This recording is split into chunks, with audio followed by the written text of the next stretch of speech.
Čestitam, nije prva, ali je sigurno jedna od uzbudljivijih, recimo. Tvoj komentar za ovih 70 plus minuta i penale?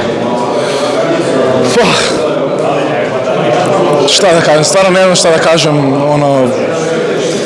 znali smo da neće biti lako, 2 puta smo izgubili protiv njih između sezone, nadao sam se da nećemo i 3. put i to se i desilo, stvarno sam veseo za ekipu, za cijeli štab, za cijelu Barcelonu i mislim da smo zasluženo osvojili ovu titulu.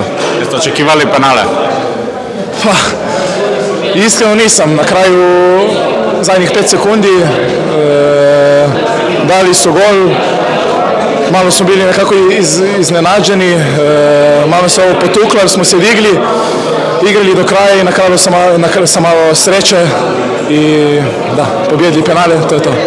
Imali su oni prednost, imali ste vi prednost, a koji je bio ključni moment u utakmici?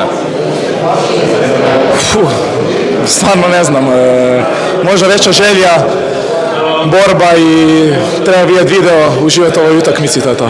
Prvi put Barcelona je 2 puta zaredom šampion, to je kao neka klitva na ovoj Final Four konačno rasturena.